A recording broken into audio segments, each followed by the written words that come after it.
Vers minuit environ, pendant une nuit du mois d'octobre, sous le règne chevaleresque d'Édouard III, 2 matelots appartenant à l'équipage du Free and Easy, golette de commerce faisant le service entre l'Écluse, Belgique et la Tamise, et qui étaient alors à l'ancre dans cette rivière, furent très émerveillés de se trouver assis dans la salle d'une taverne de la paroisse Saint-André à Londres, laquelle taverne portait pour enseigne la portraiture du joyeux loup de mer. La salle, quoique mal construite, noircie par la fumée, basse de plafond, et ressemblant d'ailleurs à tous les cabarets de cette époque, était néanmoins, dans l'opinion des groupes grotesques de buveurs disséminés çà et là, suffisamment bien appropriés à sa destination. De ces groupes, nos 2 matelots formaient, je crois, le plus intéressant, sinon le plus remarquable. Celui qui paraissait être l'aîné, et que son compagnon appelait du nom caractéristique de legs, jambes, était aussi de beaucoup le plus grand des 2. Il pouvait bien avoir 6 pieds et demi, et une courbure habituelle des épaules semblait la conséquence nécessaire d'une aussi prodigieuse stature. Son superflu en hauteur était néanmoins plus que compensé par des déficits à d'autres égards. Il était excessivement maigre, et il aurait pu, comme l'affirmaient ses camarades, remplacer, quand il était ivre, une flamme de tête de mât, et à jeun, le bout d'or du phoque. Mais évidemment, ces plaisanteries et d'autres analogues n'avaient jamais produit aucun effet sur les muscles cachinatoires du loup de mer. Avec ses pommettes saillantes, son grand nez de faucon, son menton fuyant, sa mâchoire inférieure déprimée et ses énormes yeux blancs protubérants, l'expression de sa physionomie, quoique empreinte d'une espèce d'indifférence bourrue pour toute chose, n'en était pas moins solennelle et sérieuse, au-delà de toute imitation et de toute description. Le plus jeune matelot était, dans toute son apparence extérieure, l'inverse et la réciproque de son camarade.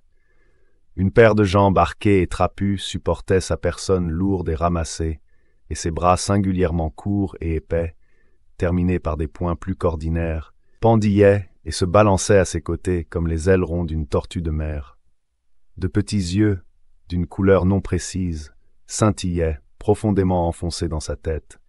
Son nez restait enfoui dans la masse de chair qui enveloppait sa face ronde, pleine et pourprée, et sa grosse lèvre supérieure se reposait complaisamment sur l'inférieure, encore plus grosse, avec un air de satisfaction personnelle, augmenté par l'habitude qu'avait le propriétaire des dites lèvres de les lécher de temps à autre. Il regardait évidemment son grand camarade de bord avec un sentiment moitié d'ébahissement, moitié de raillerie, et parfois, quand il le contemplait en face, il avait l'air du soleil empourpré, contemplant, avant de se coucher, le haut des rochers de Ben Nevis. Cependant, les pérégrinations du digne couple dans les différentes tavernes du voisinage pendant les premières heures de la nuit avaient été variées et pleines d'événements.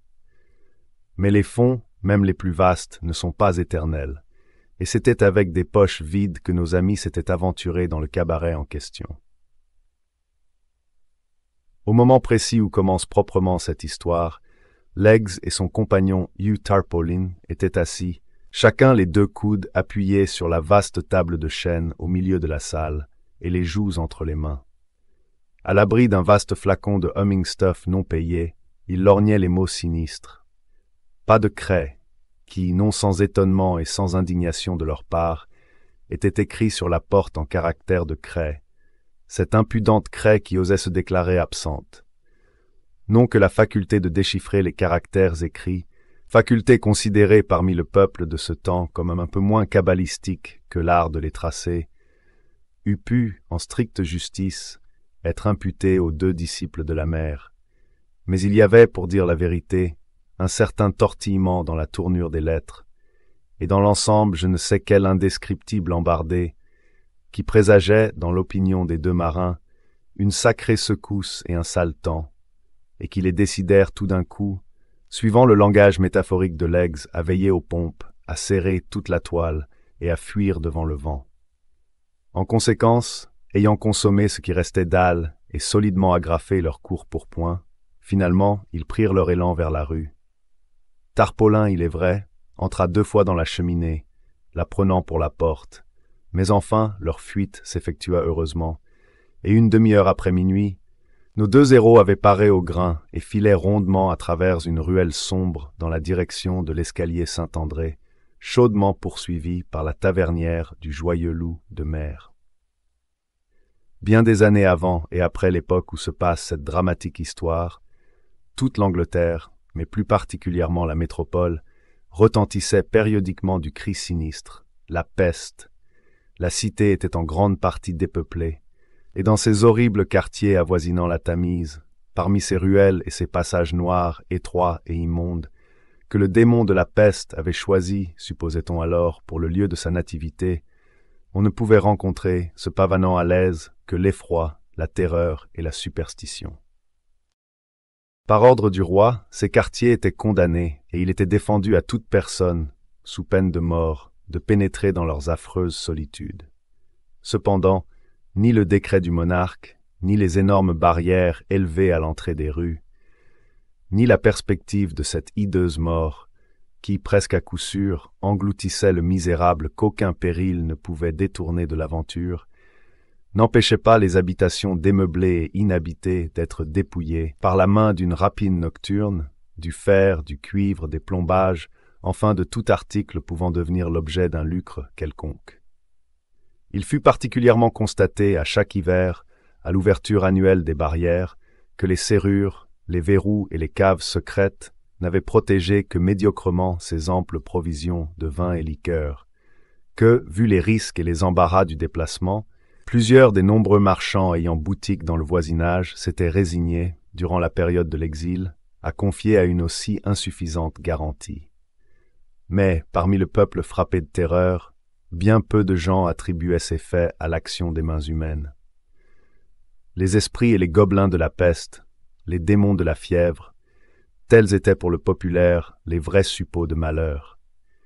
Et il se débitait sans cesse là-dessus des comptes à glacer le sang, si bien que toute la masse des bâtiments condamnés fut à la longue enveloppée de terreur comme d'un suaire, et que le voleur lui-même, souvent épouvanté par l'horreur superstitieuse qu'avaient créée ses propres déprédations, laissait le vaste circuit du quartier maudit aux ténèbres, au silence, à la peste et à la mort.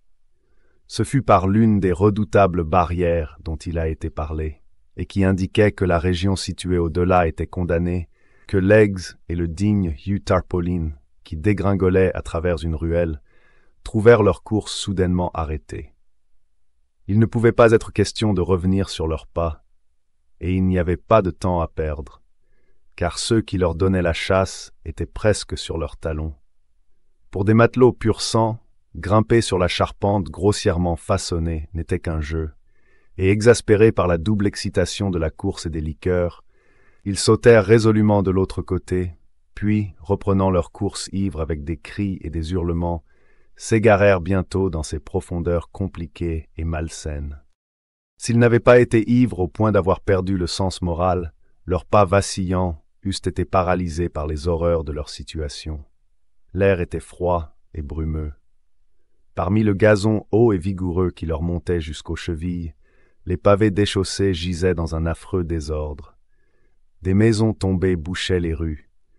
Les miasmes les plus fétides et les plus délétères régnaient partout. Et grâce à cette pâle lumière qui, même à minuit, émane toujours d'une atmosphère vaporeuse et pestilentielle, on aurait pu discerner, gisant dans les allées et les ruelles, ou pourrissant dans les habitations sans fenêtres, la charogne de mains voleurs nocturnes, arrêtées par la main de la peste dans la perpétration de son exploit. Mais il n'était pas au pouvoir d'images, de sensations et d'obstacles de cette nature d'arrêter la course de deux hommes qui, naturellement braves, et cette nuit-là surtout, pleins jusqu'au bord de courage et de humming stuff, auraient intrépidement roulé, aussi droit que l'aurait permis leur état, dans la gueule même de la mort. En avant, toujours en avant allait le sinistre Legges, faisant retentir les échos de ce désert solennel de cris semblables aux terribles hurlements de guerre des Indiens. Et avec lui toujours roulait le trapu Tarpaulin, accroché au pourpoint de son camarade plus agile, et surpassant encore les plus valeureux efforts de ce dernier dans la musique vocale, par des mugissements de basse tirés des profondeurs de ses poumons stentoriens. Évidemment, ils avaient atteint la place forte de la peste. À chaque pas ou à chaque culbute, leur route devenait plus horrible et plus infecte, les chemins plus étroits et plus embrouillés. De grosses pierres et des poutres tombant de temps en temps des toits délabrés rendaient témoignage, par leurs chutes lourdes et funestes, de la prodigieuse hauteur des maisons environnantes. Et quand il leur fallait faire un effort énergique pour se pratiquer un passage à travers les fréquents monceaux de gravats, il n'était pas rare que leur main tombât sur un squelette ou s'empêtrât dans les chairs décomposées. Tout à coup, les marins trébuchèrent contre l'entrée d'un vaste bâtiment d'apparence sinistre. Un cri plus aigu que de coutume jaillit du gosier de l'exaspéré Legs, et il y fut répondu de l'intérieur par une explosion rapide, successive, de cris sauvages, démoniaques, presque des éclats de rire. Sans s'effrayer de ces sons qui, par leur nature, dans un pareil lieu, dans un pareil moment, auraient figé le sang dans des poitrines moins irréparablement incendiées, et s'abattirent au milieu des choses avec une volée d'imprécations. La salle dans laquelle ils tombèrent se trouva être le magasin d'un entrepreneur des pompes funèbres. Mais une trappe ouverte dans un coin du plancher, près de la porte, donnait sur une enfilade de caves dont les profondeurs, comme le proclama un son de bouteilles qui se brisent, étaient bien approvisionnées de leur contenu traditionnel. Dans le milieu de la salle, une table était dressée. Au milieu de la table, un gigantesque bol plein de punch, à ce qu'il semblait. Des bouteilles de vin et de liqueur, concurremment avec des pots, des cruches et des flacons de toute forme et de toute espèce, étaient éparpillés à profusion sur la table. Tout autour, sur des tréteaux funèbres, siégeait une société de 6 personnes. Je vais essayer de vous les décrire une à une. En face de la porte d'entrée, et un peu plus haut que ses compagnons, était assis un personnage qui semblait être le président de la fête. C'était un être décharné, d'une grande taille, et Legs fut stupéfié de se trouver en face d'un plus maigre que lui. Sa figure était aussi jaune que du safran, mais aucun trait, à l'exception d'un seul, n'était assez marqué pour mériter une description particulière. Ce trait unique consistait dans un front si anormalement et si hideusement haut qu'on eût dit un bonnet ou une couronne de chair ajoutée à sa tête naturelle. Sa bouche grimaçante était plissée par une expression d'affabilité spectrale, et ses yeux, comme les yeux de toutes les personnes attablées, brillaient du singulier vernis que font les fumées de l'ivresse. Ce gentleman était vêtu des pieds à la tête d'un manteau de velours de soie noire, richement brodé, qui flottait négligemment autour de sa taille à la manière d'une cape espagnole. Sa tête était abondamment hérissée de plumes de corbillard, qu'il balançait de ça de là avec un air d'affaîtrie consommée, et dans sa main droite il tenait un grand fémur humain, avec lequel il venait de frapper, à ce qu'il semblait, un des membres de la compagnie pour lui commander une chanson. En face de lui, et le dos tourné à la porte, était une dame dont la physionomie extraordinaire ne lui cédait en rien. Quoiqu'aussi grande que le personnage que nous venons de décrire, celle-ci n'avait aucun droit de se plaindre d'une maigreur anormale. Elle en était évidemment aux dernières périodes de l'hydropysie, et sa tournure ressemblait beaucoup à celle de l'énorme pièce de bière d'octobre qui se dressait, défoncée par le haut, juste à côté d'elle, dans un coin de la chambre. Sa figure était singulièrement ronde, rouge et pleine. Et la même particularité, ou plutôt l'absence de particularité que j'ai déjà mentionnée dans le cas du président, marquait sa physionomie. C'est-à-dire qu'un seul trait de sa face méritait une caractérisation spéciale. Le fait est que le clairvoyant Tarpaulin vit tout de suite que la même remarque pouvait s'appliquer à toutes les personnes de la société. Chacune semblait avoir accaparé pour elle seule un morceau de physionomie. Dans la dame en question, ce morceau, c'était la bouche. Une bouche qui commençait à l'oreille droite et courait jusqu'à la gauche en dessinant un abîme terrifique. Ses très courts pendants d'oreilles trempant à chaque instant dans le gouffre.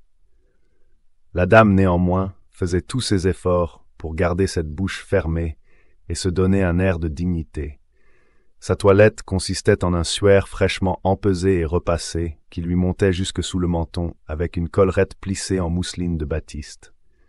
À sa droite était assise une jeune dame minuscule qu'elle semblait patronner. Cette délicate petite créature laissait voir dans le tremblement de ses doigts émaciés dont le ton livide de ses lèvres et dans la légère tache hectique plaquée sur son teint d'ailleurs plombé, des symptômes évidents d'une phtisie effrénée. Un air de haute distinction, néanmoins, était répandu sur toute sa personne. Elle portait d'une manière gracieuse et tout à fait dégagée un vaste et beau linceul en très fin linon des Indes. Ses cheveux tombaient en boucles sur son cou, un doux sourire se jouait sur sa bouche, mais son nez, extrêmement long, mince, sinueux, flexible et pustuleux, pendait beaucoup plus bas que sa lèvre inférieure. Et cette trompe, malgré la façon délicate dont elle la déplaçait de temps à autre et la mouvait à droite et à gauche avec sa langue, donnait à sa physionomie une expression tant soit peu équivoque. De l'autre côté, à la gauche de la dame hydropique, était assis un vieux petit homme, enflé, asthmatique et goutteux. Ses joues reposaient sur ses épaules comme deux énormes outres de vin d'Oporto. Avec ses bras croisés et l'une de ses jambes entourée de bandages et reposant sur la table, il semblait se regarder comme ayant droit à quelque considération. Il tirait évidemment beaucoup d'orgueil de chaque pouce de son enveloppe personnelle, mais prenait un plaisir plus spécial à attirer les yeux par son, surtout de couleur voyante. Il est vrai que ce surtout n'avait pas dû lui coûter peu d'argent, et qu'il était de nature à lui aller parfaitement bien.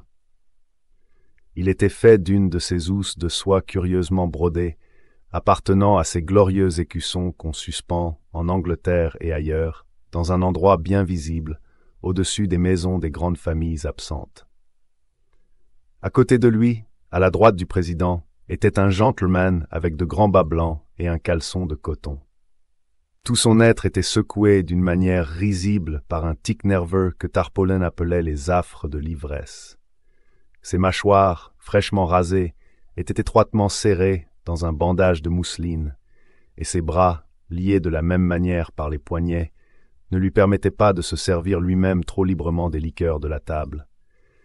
Précaution rendue nécessaire, dans l'opinion de Legges, par le caractère singulièrement abruti de sa face de biberon. Toutefois, une paire d'oreilles prodigieuses, qu'il était sans doute impossible d'enfermer, surgissait dans l'espace et était de temps en temps comme piquée d'un spasme au son de chaque bouchon qu'on faisait sauter. Sixième et dernier, et lui faisant face, était placé un personnage qui avait l'air singulièrement raide et qui, étant affligé de paralysie, devait se sentir, pour parler sérieusement, fort peu à l'aise dans ses très incommodes vêtements. Il était habillé, habillement peut-être unique dans son genre, d'une belle bière d'acajou toute neuve. Le haut du couvercle portait sur le crâne de l'homme comme un harnais et l'enveloppait comme un capuchon, donnant à toute la face une physionomie d'un intérêt indescriptible. Des emmanchures avaient été pratiquées des deux côtés, autant pour la commodité que pour l'élégance. Mais cette toilette, toutefois, empêchait le malheureux qui en était paré de se tenir droit sur son siège, comme ses camarades. Et comme il était déposé contre son tréteau et incliné suivant un angle de 45 degrés, ses deux gros yeux à fleur de tête roulaient et dardaient vers le plafond leurs terribles globes blanchâtres, comme dans un absolu étonnement de leur propre énormité. Devant chaque convive était placée une moitié de crâne, dont ils se servaient en guise de coupe. Au-dessus de leur tête pendait un squelette humain, au moyen d'une corde nouée autour d'une des jambes et fixée à un anneau du plafond. L'autre jambe, qui n'était pas retenue par un lien semblable, jaillissait du corps à angle droit, faisant danser et pirouetter toute la carcasse éparse et frémissante, chaque fois qu'une bouffée de vent se frayait un passage dans la salle.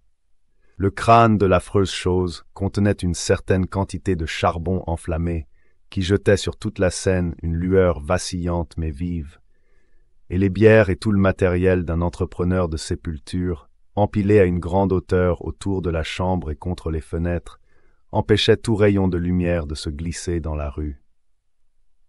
À la vue de cette extraordinaire assemblée et de son attirail encore plus extraordinaire, nos deux marins ne se conduisirent pas avec tout le décorum qu'on aurait eu le droit d'attendre d'eux. Legges, s'appuyant contre le mur auprès duquel il se trouvait, laissa tomber sa mâchoire inférieure encore plus bas que de coutume, et déploya ses vastes yeux dans toute leur étendue. pendant que Hugh Tarpaulin, se baissant au point de mettre son nez de niveau avec la table et posant ses mains sur ses genoux, éclata en un rire immodéré et intempestif, c'est-à-dire en un long, bruyant, étourdissant rugissement. Cependant, sans prendre ombrage d'une conduite si prodigieusement grossière, le grand président sourit très gracieusement à nos intrus, leur fit, avec sa tête de plume noire, un signe plein de dignité, et se levant, prit chacun par un bras, et le conduisit vers un siège que les autres personnes de la compagnie venaient d'installer à son intention. Leggs ne fit pas à tout cela la plus légère résistance, et s'assit où on le conduisit, pendant que le galant Hugh, enlevant son tréteau du haut bout de la table, porta son installation dans le voisinage de la petite dame phthisique au linceul, s'abattit à côté d'elle en grande joie, et se versant un crâne de vin rouge, l'avala en l'honneur d'une plus intime connaissance.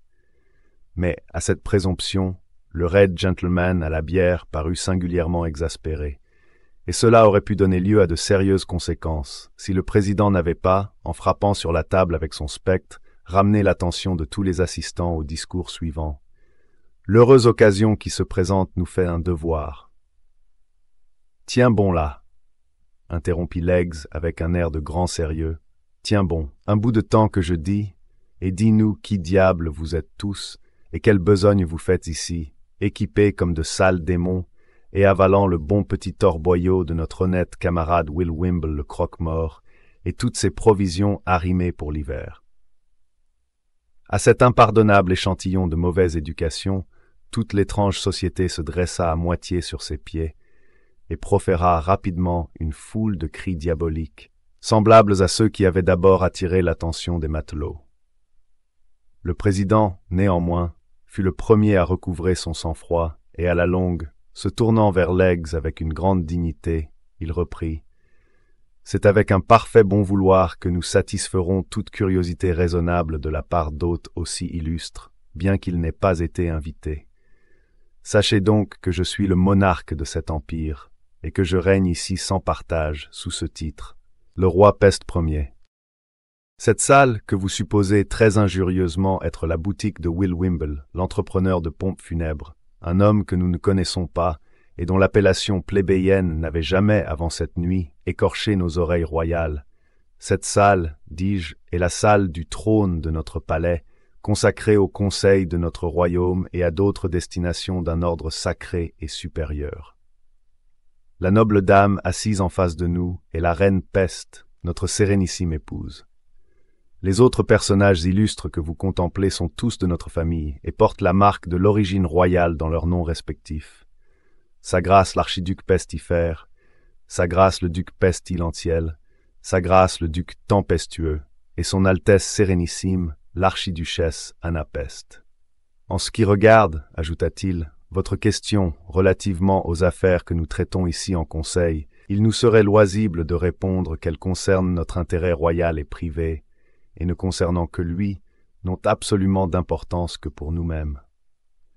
Mais, en considération de ces égards que vous pourriez revendiquer en votre qualité d'hôtes et d'étrangers, nous daignerons encore vous expliquer que nous sommes ici cette nuit, préparés par de profondes recherches et de soigneuses investigations, pour examiner, analyser et déterminer péremptoirement l'esprit indéfinissable, les incompréhensibles qualités de la nature de ces inestimables trésors de la bouche, vin, halles et liqueurs de cette excellente métropole, pour en agissant ainsi non seulement atteindre notre but, mais aussi augmenter la véritable prospérité de ce souverain qui n'est pas de ce monde, qui règne sur nous tous, dont les domaines sont sans limite et dont le nom est la mort, dont le nom est Davy Jones.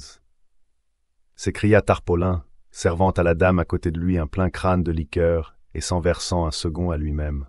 « Profane coquin, dit le président, tournant alors son attention vers le digne Hugh, profane et exécrable drôle.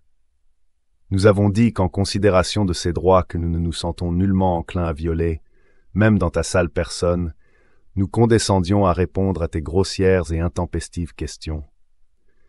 Néanmoins, nous croyons que, vu votre profane intrusion dans nos conseils, il est de notre devoir de vous condamner, toi et ton compagnon, chacun à un gallon de blackstrap, que vous boirez à la prospérité de notre royaume, d'un seul trait, et à genoux. Aussitôt après, vous serez libres l'un et l'autre de continuer votre route, ou de rester et de partager les privilèges de notre table selon votre goût personnel et respectif. Ce serait une chose d'une absolue impossibilité, répliqua Legs, à qui les grands airs et la dignité du roi Peste-hier avaient évidemment inspiré quelques sentiments de respect et qui s'était levé et appuyé contre la table pendant que celui-ci parlait. Ce serait, s'il plaît à votre majesté, une chose d'une absolue impossibilité d'arrimer dans ma cale le quart seulement de cette liqueur dont vient de parler votre majesté. Pour ne rien dire de toutes les marchandises que nous avons chargées à notre bord dans la matinée en matière de lest, et sans mentionner les diverses alses et liqueurs que nous avons embarquées ce soir dans différents ports, j'ai, pour le moment, une forte cargaison de humming stuff, prise et dûment payée à l'enseigne du joyeux loup de mer. Votre majesté voudra donc bien être assez gracieuse pour prendre la bonne volonté pour le fait. Car je ne puis ni ne veux en aucune façon avaler une goutte de plus, encore moins une goutte de cette vilaine eau de cale qui répond au salut de Blackstrap. « Amarsa !» interrompit Tarpaulin, non moins étonné de la longueur du speech de son camarade que de la nature de son refus. « Amarsa, matelot d'eau douce. Lâcheras-tu bientôt le crachoir que je dis, Legs? Ma coque est encore légère, bien que toi, je le confesse, tu me paraisses un peu trop chargé par le haut. Et quant à ta part de cargaison, eh bien, plutôt que de faire lever un grain, je trouverai pour elle de la place à mon bord, mais... » Cet arrangement, interrompit le président, est en complet désaccord avec les termes de la sentence ou condamnation qui de sa nature est médique, incommutable et sans appel. Les conditions que nous avons imposées seront remplies à la lettre, et cela sans une minute d'hésitation.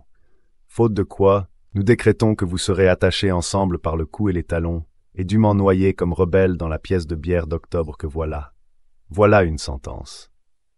Quelle sentence? Équitable, judicieuse sentence.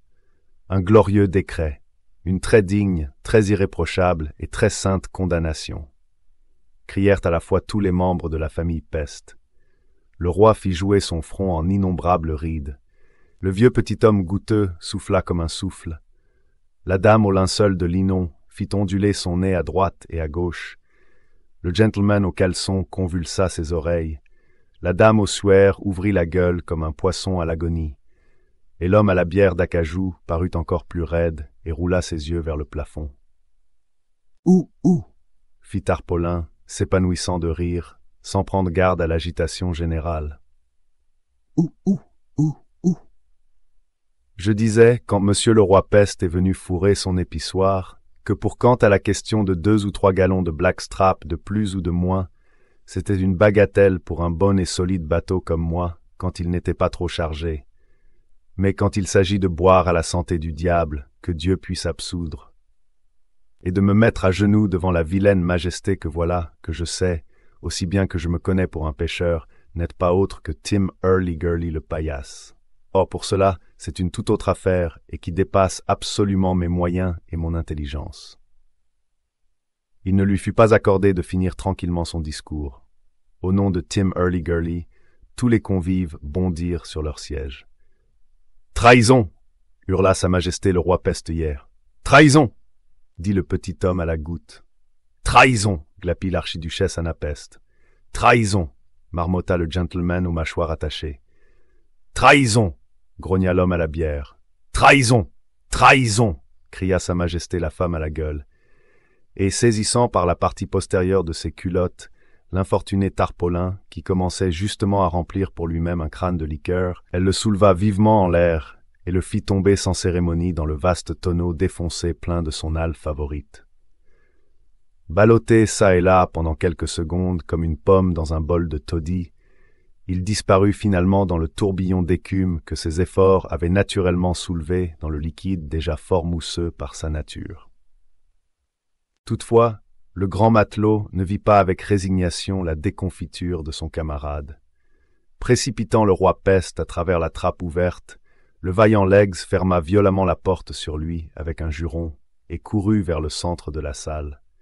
Là, arrachant le squelette suspendu au-dessus de la table, il le tira à lui avec tant d'énergie et de bon vouloir qu'il réussit, en même temps que les derniers rayons de lumière s'éteignaient dans la salle, à briser la cervelle du petit homme à la goutte. Se précipitant alors de toute sa force sur le fatal tonneau plein d'ailes d'octobre et de Hugh Tarpaulin, il le culbuta en un instant et le fit rouler sur lui-même. Il en jaillit un déluge de liqueur si furieux, si impétueux, si envahissant, que la chambre fut inondée d'un mur à l'autre, la table renversée avec tout ce qu'elle portait, les tréteaux jetés sens dessus dessous, le baquet de punch dans la cheminée, et les dames dans des attaques de nerfs. Des piles d'articles funèbres se débattaient çà et là. Les pots, les cruches, les grosses bouteilles habillées de joncs se confondaient dans une affreuse mêlée, et les flacons d'osier se heurtaient désespérément contre les gourdes cuirassées de cordes. L'homme aux affres fut noyé sur place, le petit gentleman paralytique naviguait au large dans sa bière, et le victorieux Legs, saisissant par la taille la grosse dame ossuaire, se précipita avec elle dans la rue et mit le cap tout droit dans la direction du Free and Easy, prenant bien le vent et remorquant le redoutable Tarpaulin, qui, ayant éternué 3 ou 4 fois, haletait et soufflait derrière lui en compagnie de l'archiduchesse Anna Pest.